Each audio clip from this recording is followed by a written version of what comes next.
Well, I'm Karl Dawson. Thank you very much for having me on, Mark. I'm delighted to be able to chat with you. It's nice to see another human through, even if it's through a screen, that doesn't live in the house. But yeah, I'm an actor, radio presenter, and entertainer based in Dublin. Yeah. I've been doing shows in Axis for as long as I can remember, probably almost 20 years at this stage. Working in Axis, yeah, it's crazy to think, isn't it? Yeah. And I do the panto there every year as well as the Dame, the panto. So Yes. I've been around for a while doing that anyway. 10 years now.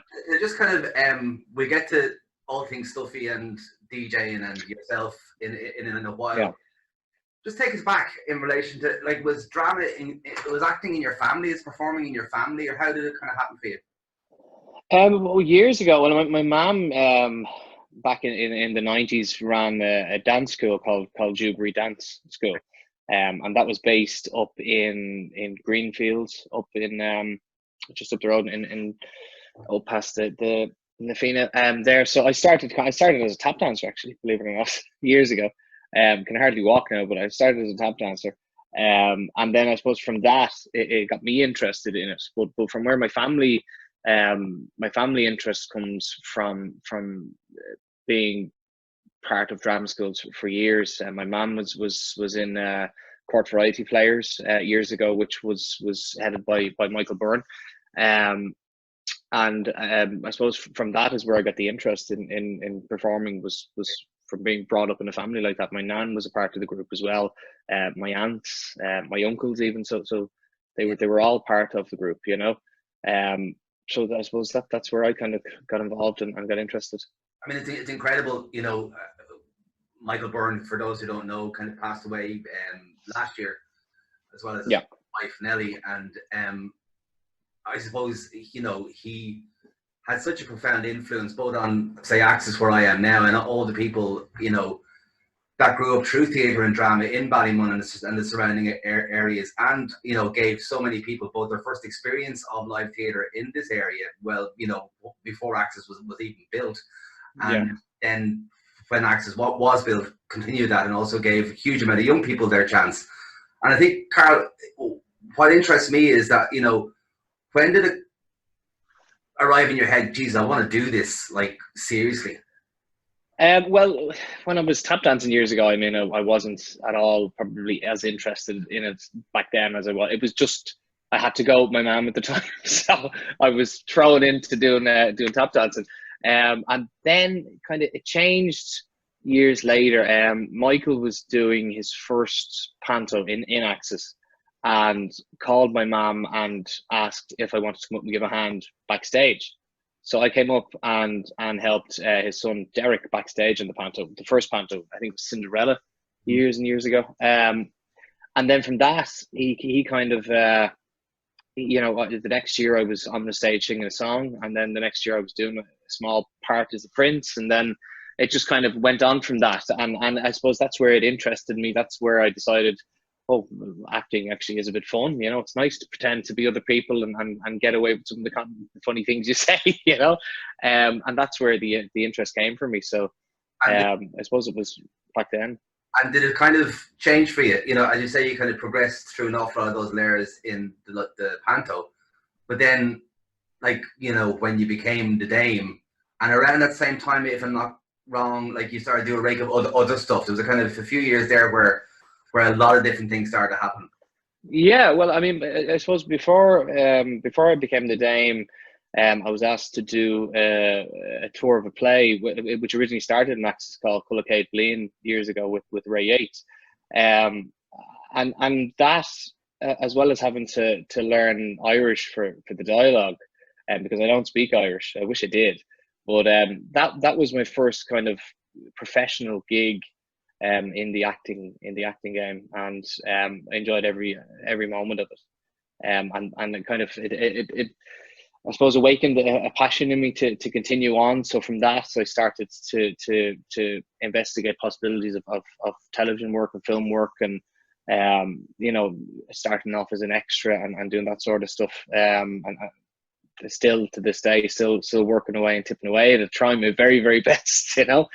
But you know, I think probably when I started the Dame 10 years ago is when I decided to really give it a go and put myself out there and look for an agent and really make a go of it. So you know, I've been fortunate that I've been involved in a good few productions, musicals, and plays over the last 10 years, and panto as well. So I think it's fascinating as well because, you know, you're probably lying the fact that you can't dance anymore, but you are that kind of triple threat. You know what I mean? The fact is that, you know, you're a fantastic singer, that you can act, and you have the entertainment gene in you. You know what I mean? You have the kind of old vaudeville kind of gene in you, but also you kind of DJ, which is kind of, you know, it's.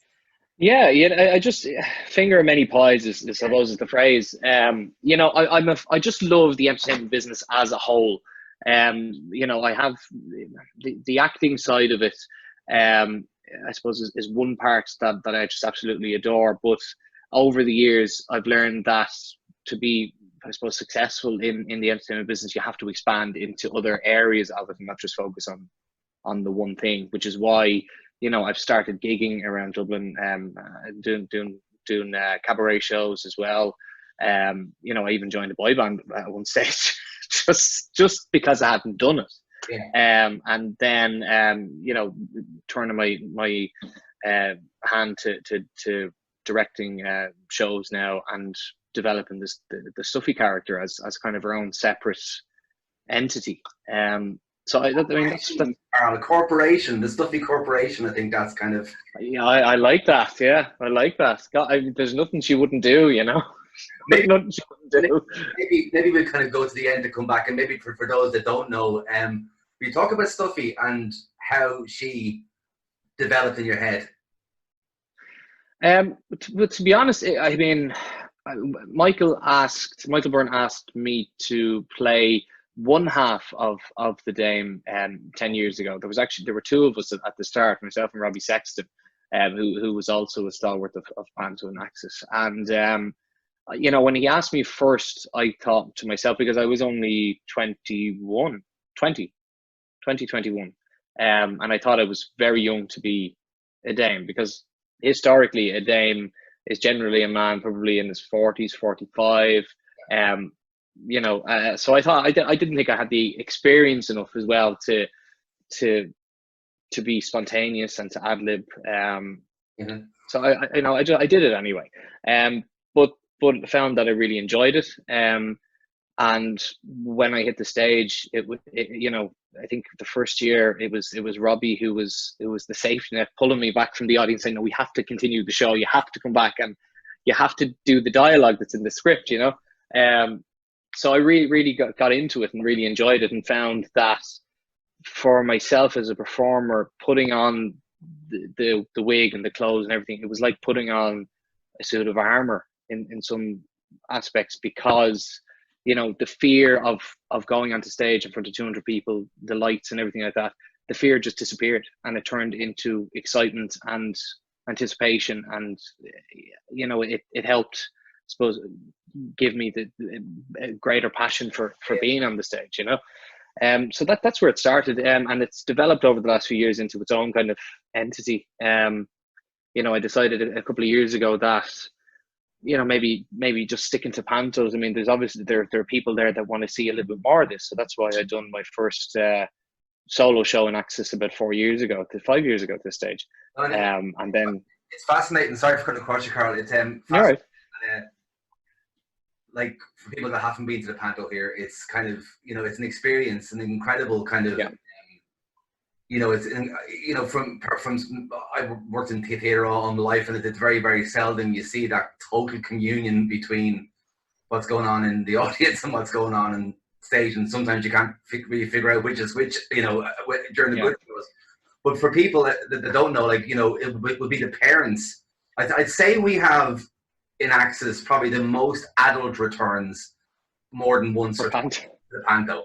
And I think, yeah, but I see, what in my head, what I always say to people is that the story, you know, say if it's Cinderella, the story is for the children, the Dame is for the adults. Yeah. You know, and even though, you know, everything that's going on around with the story keeps the children happy, and then the double entendres and everything else that the dame would do Yes. will be to keep the parents interested and keep the parents happy. And you know, it's a perfect, I suppose, marriage of two things that keeps everyone in the audience interested. Or in Stuffy's case, sometimes the single entendres. Yeah, absolutely. Yeah, yeah. There's been a few corkers over the years. All right, yeah. in relation to, because you know, I think it's fascinating from talking to all the different people kind of across this series. The whole work ethos has come up again and again and again, no matter whether people are working backstage or working trying to develop as an actor or a writer. You know, I think you're kind of a great example of that. Someone that has kind of fingers in lots of pies, but a quality attached to each of those pies. So it's not just, oh, I'm going to paint walls because I've nothing to do. You kind of have found different niches for yourself. Is that something that comes natural to you, Karl? Like, is that kind of...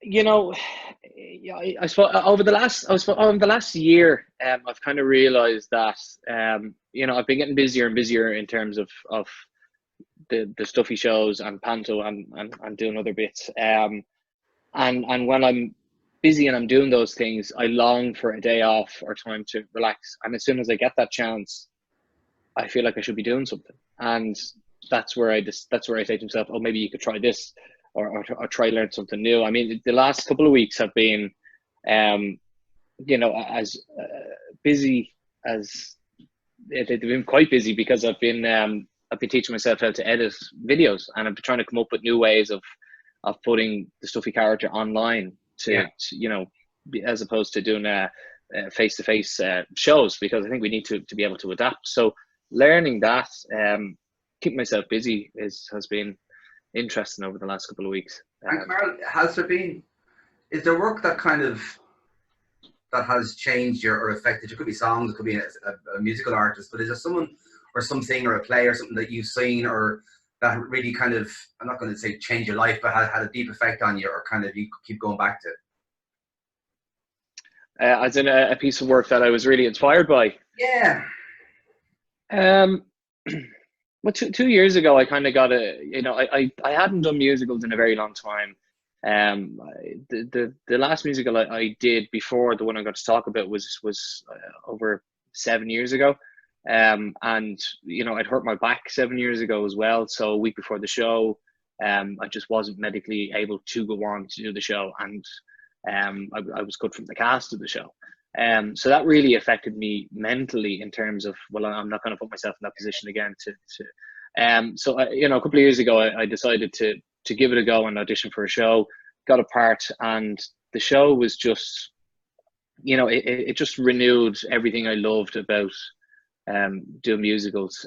Working with a group of 50 people, you know, all like-minded, all just lovely people, working with an orchestra and you know, having a professional production team. It really reignited the passion I had to do musicals, because I was over the last few years I became very happy and confined in this lovely panto bubble that I had, you know, and that was the only thing I was sticking to. I wasn't trying to expand beyond that.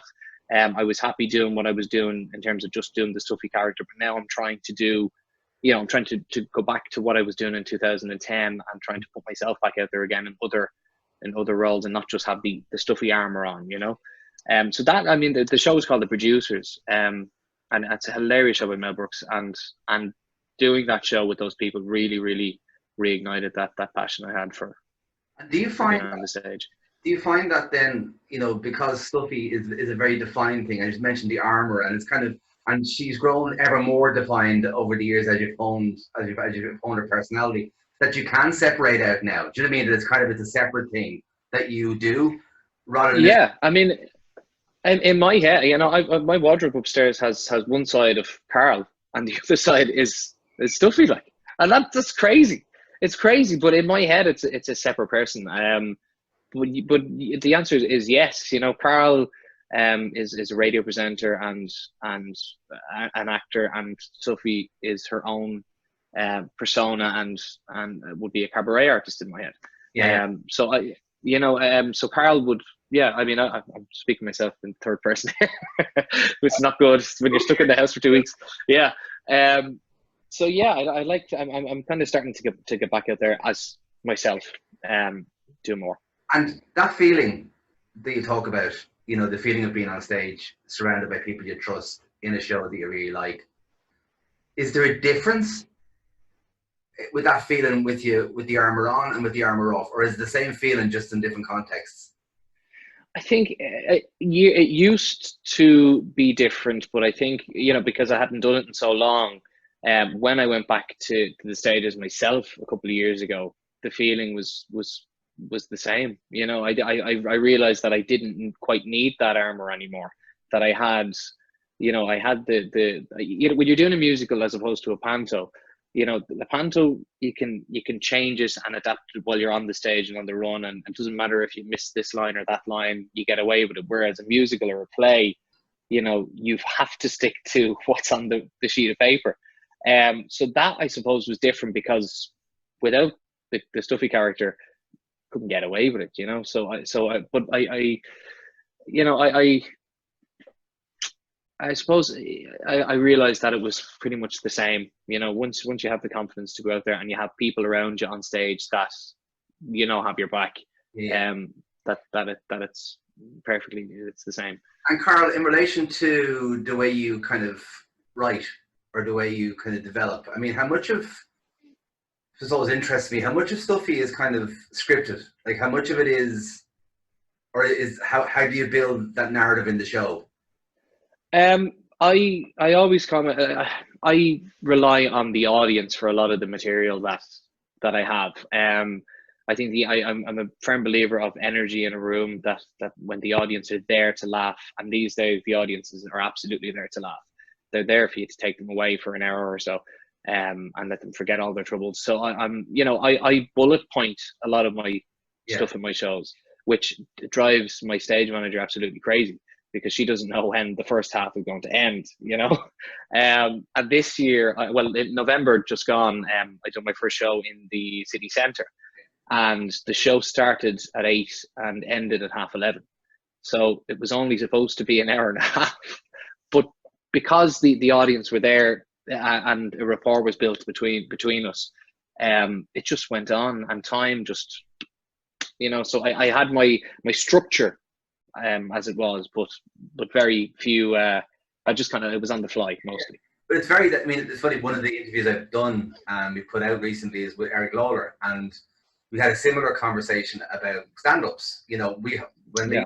we used to run the House of Fun nights here, I remember standing side stage at 11:30 going, this is supposed to be over at 10:30. You know what I mean? That kind of sense of, Yeah. when people get in that kind of run, it's You intoxicating. don't want it to end. Yeah, it absolutely is. When you have a room of 400 people standing in front of you and they're laughing at something you've said, it's the best feeling ever. When you land a joke, it's just, it really is. You don't. It's hard to explain how you know, it's almost like a drug. You know, it's you want to get the next hit and the next, and you know what I mean. So it's really intoxicating. But I suppose it's having the people around you who tell you, okay, it's time to go home now. It's, you know, you've been on stage for 4 hours. Yeah, that's the interesting thing though as well about, you know, because the context of the Dame, and particularly the context of the Dame and kind of panto, and then moving it from a kind of family-based setting to an adult setting, like, how do you, it must be very, very difficult to have that, you know, third eye to kind of see where things are Where the line is. Yeah.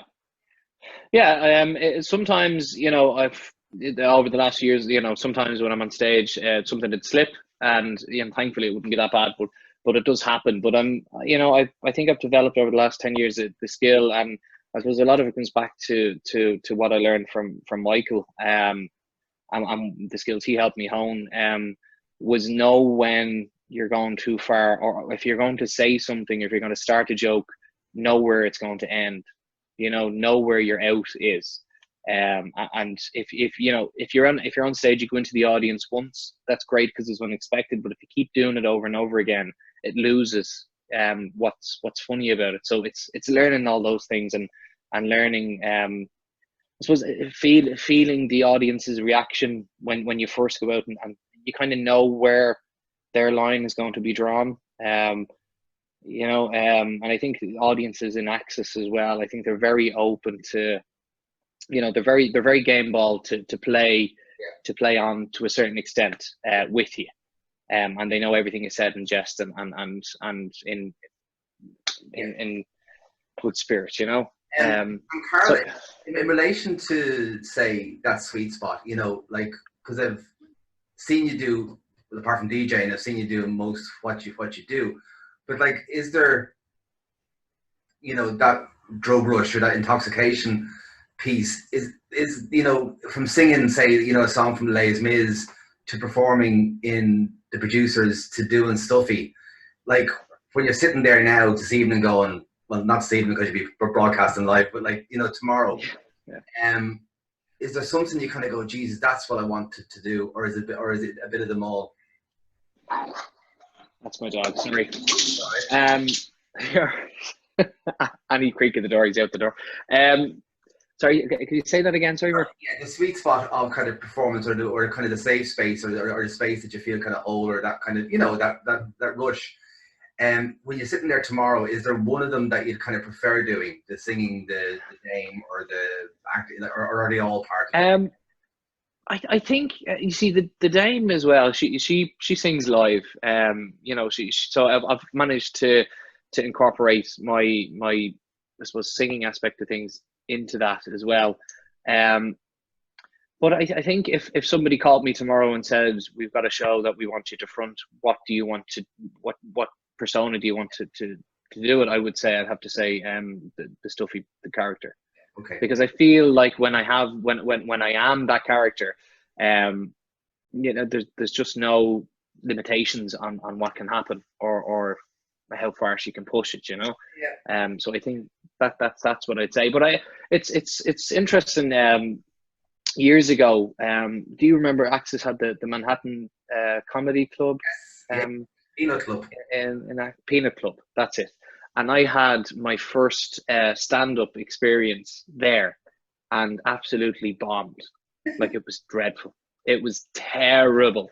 As myself, the reason I did that was because I was trying to imitate a comedian that I absolutely loved at the time. But I was trying to imitate Brendan Grace. I was trying to use his inflections and the way he delivered a joke and deliver a punchline, and it just didn't work.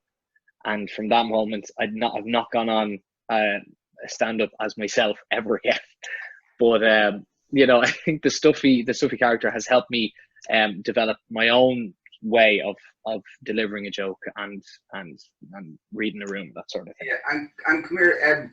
Growing up as a young man, was there a sense of, like, in school, did people kind of, were other people in your circle involved in drama, or was it kind of something that was big in your kind of circle of friends, or was it something that Not really, no, it wasn't really. The only drama school I went to, I mean, being a part of the Panto production every year was great, but that only started in September. Yeah. And back then I wasn't really needed for a lot, so I wasn't there a lot. So, I joined a school in Blanchardstown called Stage Dome, which was a stage school. There weren't a lot of people around my area in Ballymun at the time that would be of like mind to what I was into, in terms of drama and theatre. But when I joined the school, I found that, oh, okay, there actually are other people like me that have those interests, and I got to experience some great times with that school. We done Les Mis back in 2006 that you'd mentioned. Yeah. We done the school edition of that, which was the first full scale musical that I'd ever been a part of, and it was a special one at the time, and still is to this day. But it allowed me to get to know people that were of like mind, and feel like that I wasn't, the only person in Ballymun that liked that sort of thing, And did that kind of was that kind of strange, like when your kind of friends, families, and neighbours then kind of saw you on the Axis stage, like, oh, geez, that's Karl, or God, was that kind of a strange moment? Yeah, I think the first time, I mean, the first time on the Axis stage would have been, I suppose, as myself. But the first time when I was in drag, let's say, was a shock to a lot of people's systems, including mine, because I hadn't got a clue how to put on a bit of makeup. I'm still learning. So yeah, no, that was it was a bit of a shock, but I think they seen that. See, there's something different. I think I done a show at Access a couple of years ago, and I had a friend with me, another drag performer, and for a lot of people that went to the show, I think it was the first time that they seen uh, that they realized that, oh, there are different types of drag, that I think Dame Stuffy exists in their head as something different to. I don't think they regard her as a drag performer. Do you get what I mean? I do, yeah. And then when they seen another drag performer on it, they didn't really know how to take it, and then they accepted it and moved on. But I think for a lot of people, the panto dame exists in a different part of drag. I don't think I don't think it's drag to a lot of people, if you get what I'm trying to say.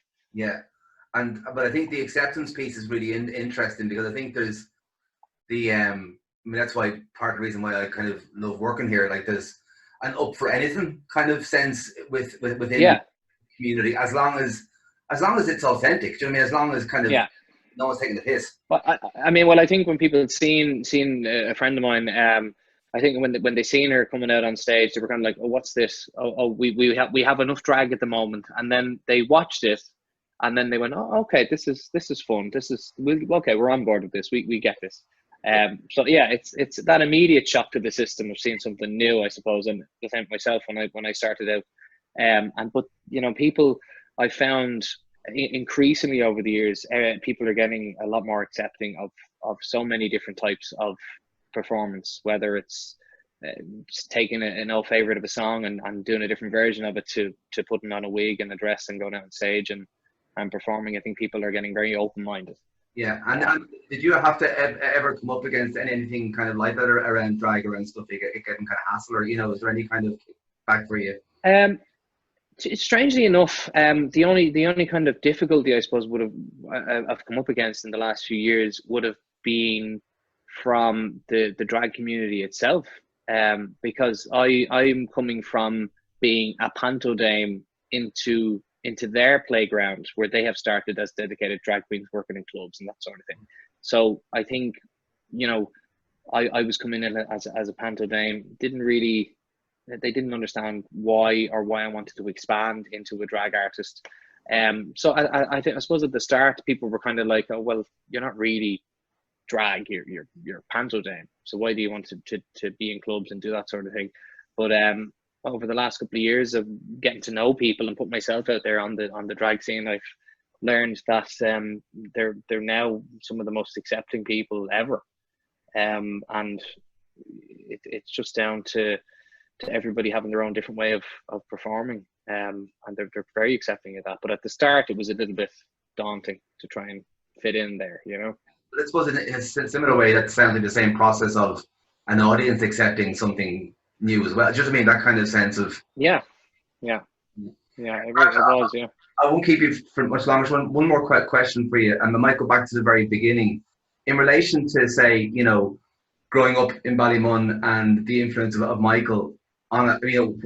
I always feel it's a very, very simple thing to involve people, and Michael had it in kind of spades. He looked like he was doing nothing. He looked like he was going around kind of, but his mastery of actually manipulating people into doing things they never think they would actually kind of absolutely. But and I think there's something really, really key in, I don't know, I suppose I'm asking you what you think about this, but I think sometimes we complicate an awful lot of how do you get people involved in the arts. You kind of just have to invite people. Yeah, I think Michael had a strange skill for seeing something that somebody could do that they didn't realize they could do themselves. Whether it was singing a song or performing a scene or doing a play or being a dame, I think he's seen past people's fears and said, look, if you don't give this a go, you'll never know. And he had a strange way, I suppose. Yeah, you're right. He had a strange way of getting people to come around to his way of thinking sometimes.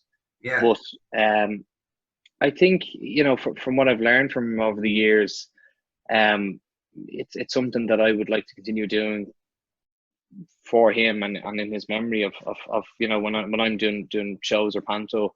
I always try and like to see to put somebody into a situation probably that they're not comfortable with on stage, but then they kind of go, oh yeah, that actually did work. You know, I'm happy that I did that, and I think that come from what I learned from Michael. Yeah. Karl, I know you have to go now and and develop your online. Dame Stuffy is starting tonight. Well, actually, the late night with Dame Stuffy, it's starting tonight. I recorded yesterday, so I'm on radio tonight, but it's going out live. Well, it's going out at 9:30. 9:30. Will that be in case the disc goes out tomorrow? Is that that'll be every night for the next 2 weeks. Yeah, it's a limited series. Right. It's a limited series for the moment anyway. It's just, you know, I think everything is saturated with what's happening now at the moment, no matter what TV show you put on or channel that you put on. So, you know, the idea to do this came from just escapism, wanting people to just switch off for half an hour and just focus on something that was light, and observations and seeing how other people are coping with being indoors for 2 weeks. Or 3 weeks or whatever it is. So that's where the idea came from. Brilliant. So hopefully it's well received. Karl, listen, thanks very, very much for getting involved in this and talking to me, and look forward to seeing you again when we're all out of our houses. Yeah, absolutely. Thanks very much. Take care of yourself. There, Karl. Cheers.